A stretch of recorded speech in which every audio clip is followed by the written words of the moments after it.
बालभारती कथाविश्व. सवय शिस्तीची. शाळेचा पहिला दिवस होता. घंटा झाली. मुले मैदानावर येऊन आपापल्या वर्गाच्या रांगेत उभी राहिली.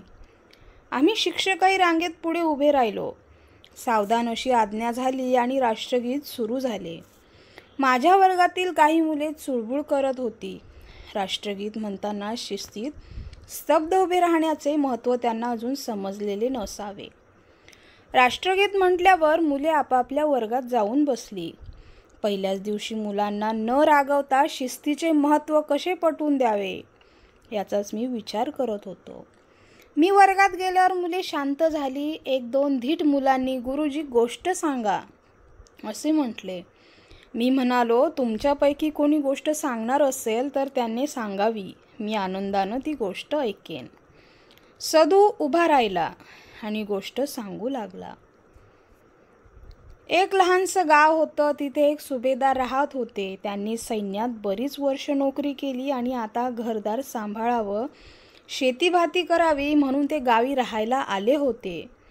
एकदा सुभेदार नेहमीप्रमाणे हंडा घेऊन पाणी आणायला नदीवर गेले.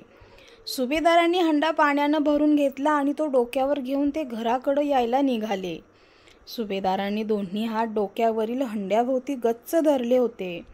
कसला तरी विचार करत ते चालले होते. रस्त्याला लागूनच शाळेचं मैदान होतं. मैदानावर मुलं कवायतीसाठी रांगेत उभी होती. शिक्षक मुलांना काही सूचना देत होते. सूचना देऊन झाल्यावर शिक्षकांनी आज्ञा दिली, सावधान. सावधान हा शब्द सुभेदाराच्या कानावर पडला. त्यांचे पाय चटकन जुळले गेले. डोक्यावरचा हंड्यावरील हात आपोआपच झटकन सुटले आणि सुभेदार सावधान स्थितीत उभे राहिले. डोक्यावरील हंडा दनदिशी खाली पडला. त्यासरशी सुभेदार भानावर आले. मनातल्या मनात म्हणाले, अरे ही काही सैन्यातील कवायत नाही.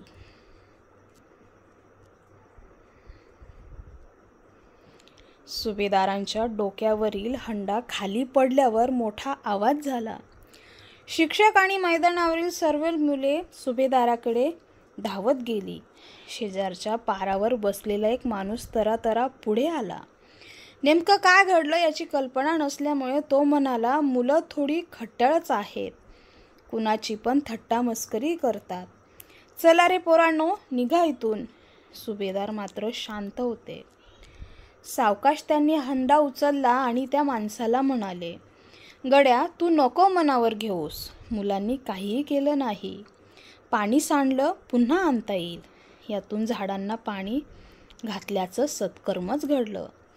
त्यामुळे मला आनंदच झाला आहे. अरे आयुष्यभर मी सैन्यात नोकरी केली. ती शिस्त मी सवय माझ्या अंगी पूर्ण भिनली आहे. याची पावतीच आज मला मिळाली आहे.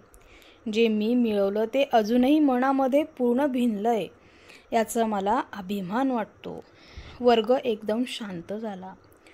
गोष्ट सांगणारा मुलगा खाली बसला. त्याने सांगितलेल्या गोष्टीचा आधार घेऊन मी म्हणालो, मुलांनो ऐकलत? किती छान गोष्ट सांगितली सदूनं. सुभेदारांसारखी शिस्त शाळेतल्या प्रत्येक मुलांच्या अंगी यायला पाहिजे. सुभेदाराचा हंडा खाली पडून त्यांचं नुकसान झालं असेल, पण त्यांच्यातल्या शिस्तीचं आणि राष्ट्राभिमानाचं मोल त्याहून मोठं आहे. शिस्त अशी अंगवळणी पडावी की ती सर्वच कामात सर्वच प्रसंगी दिसावी. राष्ट्रगीत म्हणताना तर ती दिसायलाच हवी. आपल्या देशाचं राष्ट्रगीत केव्हाही कुठेही सुरू झाल्याबरोबर आपण असू तिथे सावधान स्थितीत स्तब्ध राहिलंच पाहिजे. राष्ट्रगीताचा मान आपण राखलाच पाहिजे. लेखक बातू कुलकर्णी. सवय शिस्तीची. छान अशी कथा तुम्हाला कशी वाटली ते कमेंटद्वारे नक्की कळवा. आणि अशाच नवनवीन कथा आणि कवितांसाठी बालभारती कथाविश्वला सबस्क्राईब करा, लाईक करा, शेअर करा, कमेंट करा. धन्यवाद.